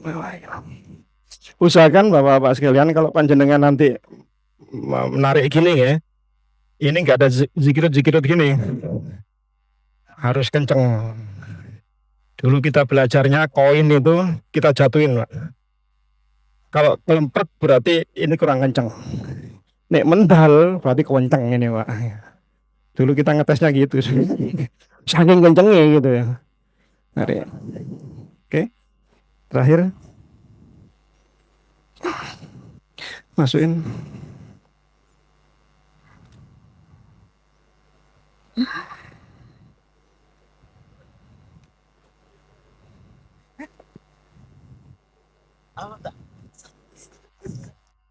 Aman, belum melambaikan tangan kok dia. Sebentar, tahan dulu Mas Sanjay.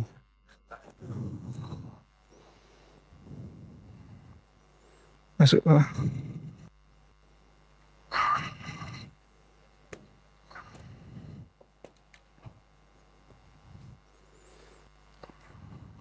Iya kurang panjang. Ini kayaknya kurang panjang ya Mas kan. Masnya ini tinggi soalnya ini. Baik, ini pinggul, siku.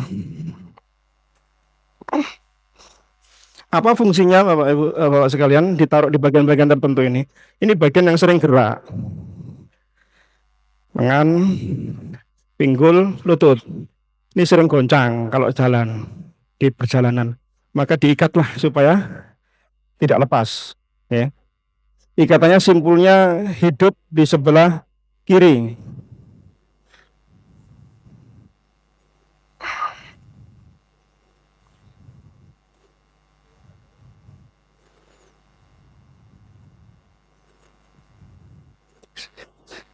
Ini mestinya di sini, Mas. Sini. Di sini. Di sini. Ini karena mepet aja soalnya posisinya. Seharusnya pas itu. Sini pinggul.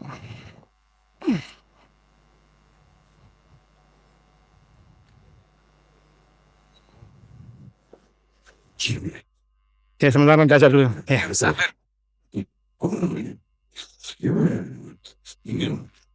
Oke, buka dulu aja yang ini, Pak. Ini bagian ini dibuka aja. Gak apa-apa.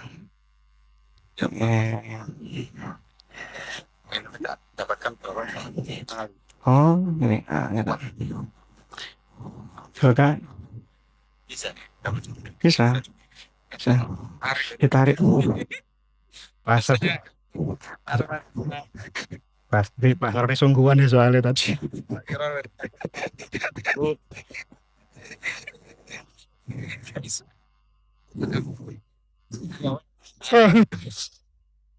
Masih hidup jamaah. Khawatir aja Pak Srori tadi itu. Ini sementara panjenengan sambil menunggu ya pihak keluarga, ini boleh dibagi buka seperti ini. Boleh dibuka ya. Nanti siapkan kain, wonten kain, Pak. Kain kerudung tipis kan, Pak? Oh, gini, Pak. Oke. Kain yang tipis biasanya kerudung ibu-ibu yang pasmina yang ketelawas nih kalau Pak. Lawang panjenengan tutupkan.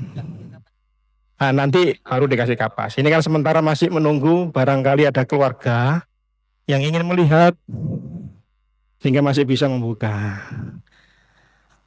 Oke.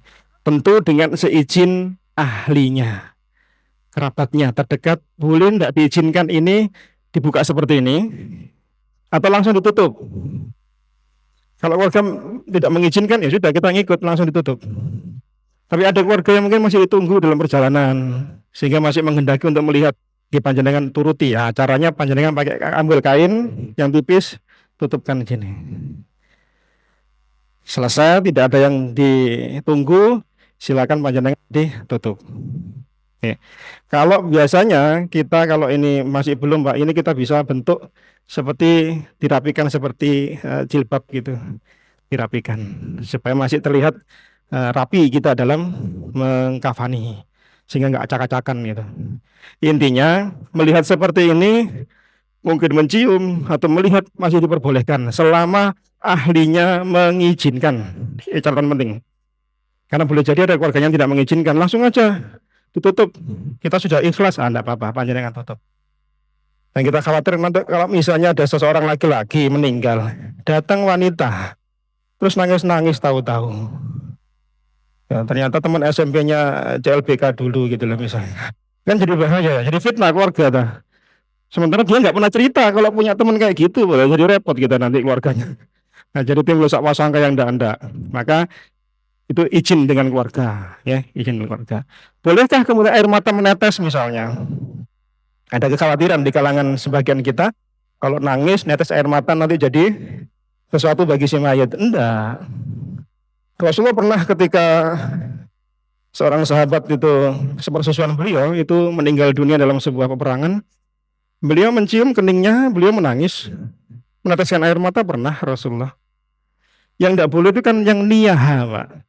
Yang meratapi mayat yang berlebihan, menampar-nampar pipi, merobek-robek baju, membentur-benturkan kepala ke tembok. Dahulu orang-orang jahiliyah kalau sedang tidak suka dengan sesuatu takdir, mereka bergulung-gulung di tanah pasir, kemudian menaburkan kepala mereka dengan pasir. Apa pesan yang ingin mereka sampaikan? Protes atas takdir Allah Subhanahu wa Ta'ala. Sementara orang mukmin meyakui kalau ini adalah milik Allah, akan kembali pada Allah. Sedih? Iya. Siapa yang nggak sedih, Pak? Hati menangis, mata mengalir air mata? Iya. Siapa yang nggak seperti itu? Rasulullah ketika cucu beliau meninggal di pangkuan beliau, anak dari Zainab, beliau menangis? Iya pernah. Sampai para sahabat bertanya, ya Rasulullah, Anda menangis? Seolah-olah sahabat-sahabat heran. Loh, Nabi kok nangis? Nabi mengatakan, tidaklah air mata ini keluar kecuali dari hati yang Allah berikan rahmat. Jadi salah satu tanda rahmat Allah pada seorang hamba, Allah lembutkan hatinya untuk melihat sesuatu yang menimbulkan iba. Tapi kalau panjenengan menjumpai keluarga sedo musibah kok yang guyu-guyu wae, patut dipertanyakan. Jangan-jangan arep-arep warisan. Kok guyu-guyu deh. Bukan aneh toh. Semua pada sedih kok dia ketawa-ketawa. Ini aneh berarti. Sedih boleh, Pak, yang tidak berlebihan. Itulah sebab mayit disiksa dengan sebab ratapan kita yang masih hidup. Apalagi si mayit berwasiat, tolong aku diratapi nanti kalau meninggal dunia. Wah, ini tambah dia disiksa nanti di alam kubur. Sampun sampai di sini ada pertanyaan, saya persilakan. Monggo, Pak.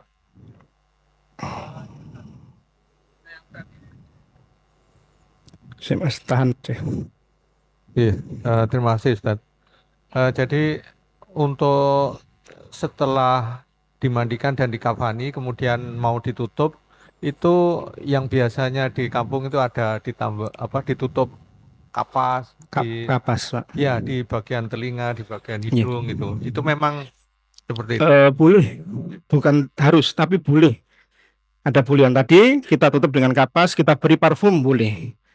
Di bagian telinga boleh, Pak. Ada kebolehan. Tadi supaya apa? Jaga ini mungkin ada binatang yang masuk. Jadi jangan punya etikot macam-macam, tidak punya etikot macam-macam. Ya, jadi boleh Pak, ini saja boleh. Tidak pun juga tidak mengapa. Ya, ingatan. Wonten malih? Sampai dengan bab ini. Oke, Bapak monggo. Assalamualaikum warahmatullahi wabarakatuh. Ustaz, mau tanya, kan ada beberapa itu yang ngasih kapas di sela-sela jari pripun, Ustaz? Di sela-sela jari saya tidak tahu kalau di sela-sela jari. Oh, enggak ada. Saya nggak tahu kalau di sela-sela jari. Yang sering kita lakukan di telinga, hidung itu kita lakukan. Tapi kalau dikhawatirkan mungkin jari-jari itu mungkin gesekan dan seterusnya, itu mungkin anggapannya seperti itu. Tapi saya pribadi tidak tahu. Allah alam besar.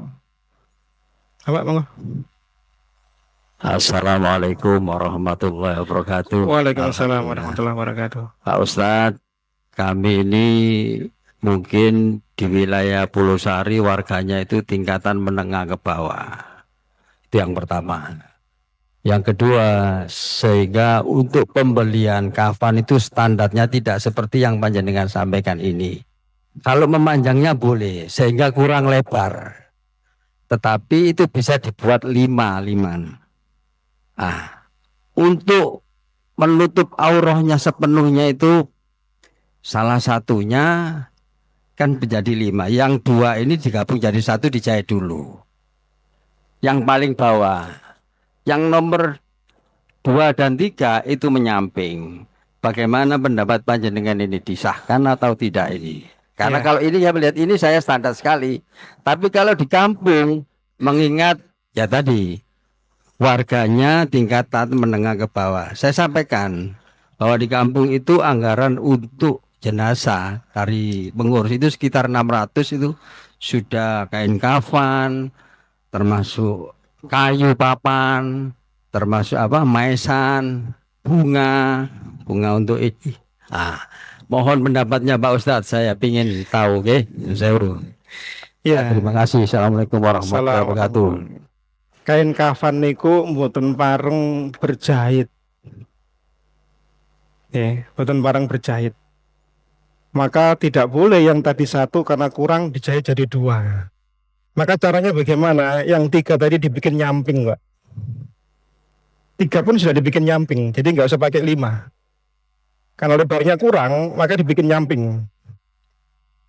Karena yang 5 itu sebenarnya untuk ibu-ibu. Kalau pakai 5, 2 untuk kain ini bagian luar nanti, kemudian yang 3 untuk kerudungnya, yang 4 untuk atasannya, yang kelima untuk bawahannya. Jadi 5. Tidak lebih dari itu. Itu pun hadisnya dhaif. Tapi sebagian mengamalkan. Maka caranya adalah kalau kurang lebarnya, panjenengan 3 itu bikin menyamping.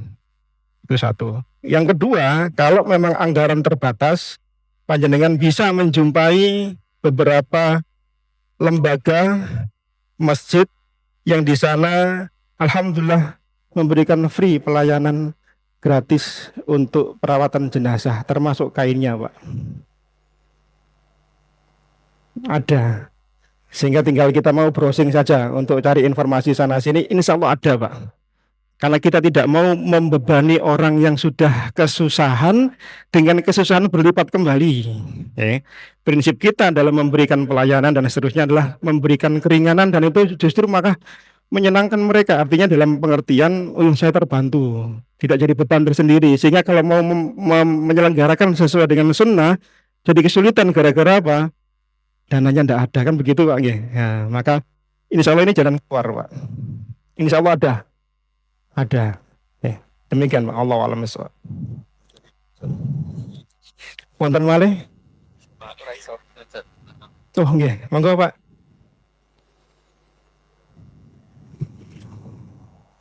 Saya tahan dulu. Assalamualaikum, Pak Ustadz. Waalaikumsalam warahmatullahi. Saya pernah membantu itu tetangga saya di daerah pantat sama kemaluan ini, di kain kafannya dibentuk segitiga. Apakah itu diperbolehkan? Kemarin dibentuk kayak celana dalam gitu ya. Paham. Nggih. Nah, itu termasuk diantaranya Pak. Yang 5 tadi penggunaannya 1 untuk cawat, untuk kain. Tapi secara normal 3 kain ini sudah mencukupi. Dengan standar kain yang kita upayakan tebel Pak, ini insya Allah cukup. Bahkan hukum asalnya kain itu cuma 1 yang wajib.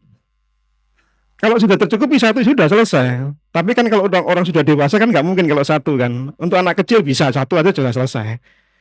Karena mereka nggak butuh banyak menutupi auratnya kan. Kan fungsinya kain kafan itu menutup aurat Pak. Tali ini fungsinya untuk supaya ini kain kafan tidak keluar, tidak mudal sehingga auratnya terbuka ketika kita pindahkan dari satu tempat ke tempat yang lain. Sehingga protap untuk kain tali ini pun juga tidak baku.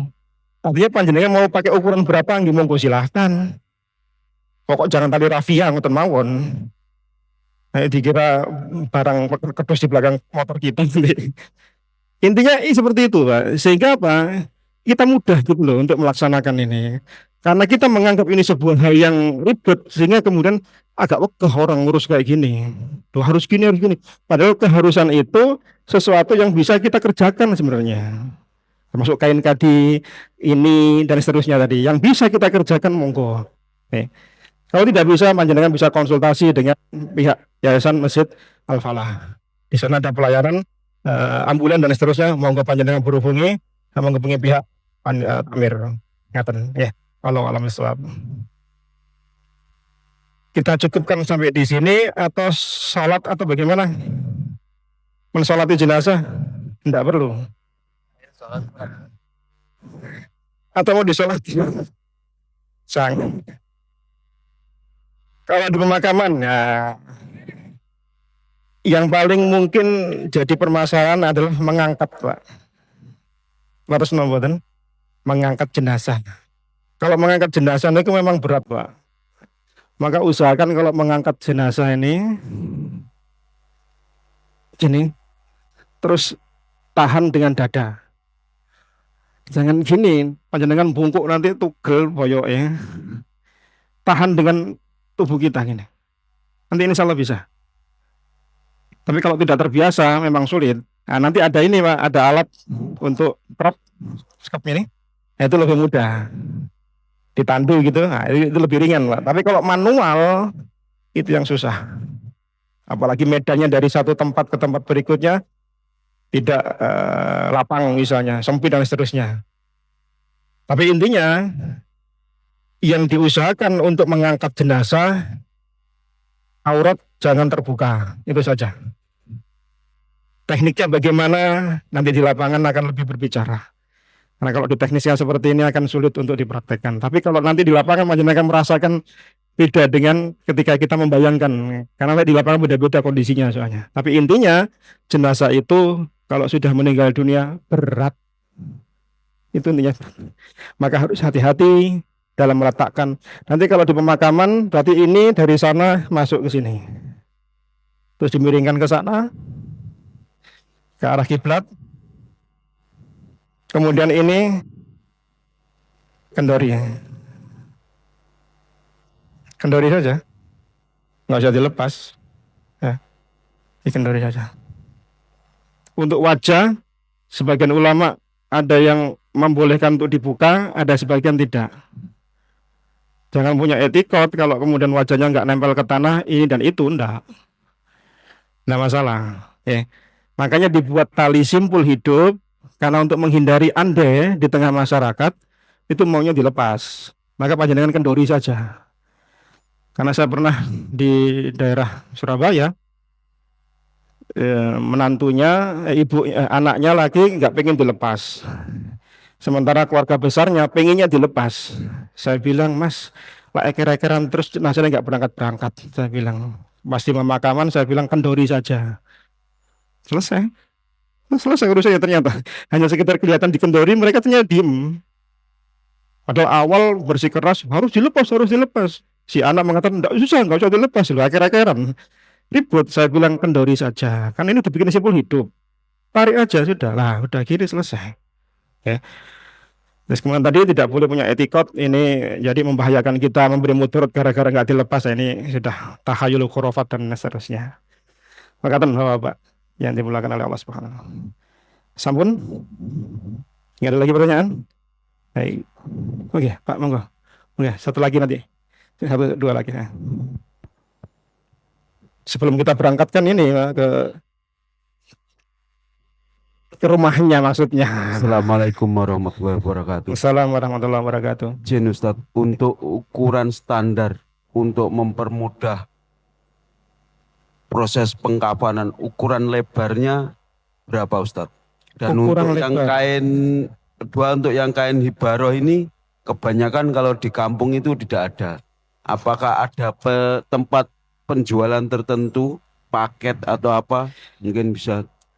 Kalau Insya Allah ada, harga, Pak. Cuma saya terus terang nggak tahu persis lokasinya atau linknya, tapi ada. Silakan panjenengan menghubungi pihak Al-Falah. Tapi ada. Karena buktinya kita gunakan. Dulu kain ini adanya dari negeri Yaman. Di negeri Yaman, sekarang di Pabean ada, Pak. Di toko oren hijau ada, insya Allah. Bahkan sudah paketan, sudah lengkap. Untuk lebar, biasanya lebar ini bahu kita itu kan sekitar berapa? 90 nih. 60 atau 90. Kalikan 3. 180. Kurang lebih seperti itu. Karena kain kadang di pasaran memang tidak sebagaimana yang tadi disebutkan Bapak tadi. Sesuai dengan lebar kita. Sehingga ketika mau dipasang gini, ini nggak kuat gini, Pak. Nggak cukup. Akhirnya dibikin miring. Kayaknya dimiringkan gini. Sehingga ketika nanti badannya ditutup gini, ini nyampe yang sebelah sana tadi. Baik. Tapi kalau normal yang kurang tadi 150 nggak cukup. Dibuat gini, akhirnya mendapat gini, Pak. Dan alhamdulillah kita mengadakan ini ukurannya sudah sesuai dengan tinggi dan beratnya masing-masing kita, mulai dari S sampai XL. Ada semua. Insya Allah Ta'ala. Jadi kalau ditanyakan ada paketan, Pak. Nanti silakan materinya Al-Falah saja secara detail. Ya. Yang bawah, enggak, Pak. Terima kasih. Adakah doa sesuai sunnah setelah penguburan mayit? Ya, jenazah. Oh, iya. Setelah menguburkan jenazah, Nabi SAW meminta kepada para sahabat agar mereka mendoakan si jenazah agar beri ketetapan iman. Maka di antara doanya, Allahumma sabbithu, Allahumma ghfir lahu. Hanya itu aja. Itu aja. Karena doa kan ada di 3 sesi tadi kita sebutkan, Bang, ya. Ketika kita ngelayat, ketika kita sholat, ketika di pekuburan. Nah, yang paling banyak adalah ketika kita sholat. Itu semuanya sholat jenazah itu isinya kan doa. Perbanyak doa di takbir yang ketiga.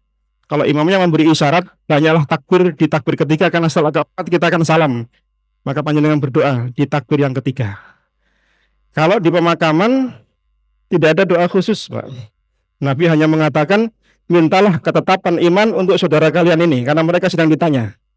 Maka kemudian para ulama menyebutkan dari redaksi hadis tadi, maka berdoa dengan Allahumma sabithu, ya Allah berilah dia ketetapan, atau Allahumma sabitha untuk perempuan, ditambah Allahumma firlahu atau Allah firlaha untuk perempuan atau laki-laki.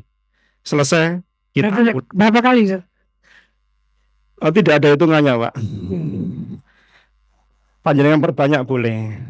Tidak ada hitungan khusus.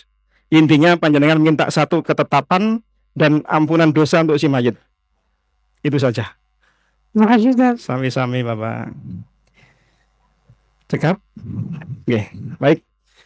Mudah-mudahan apa yang kita pelajari sampai dengan siang menjelang sore ini diiringi hidayah Allah Subhanahu wa taala.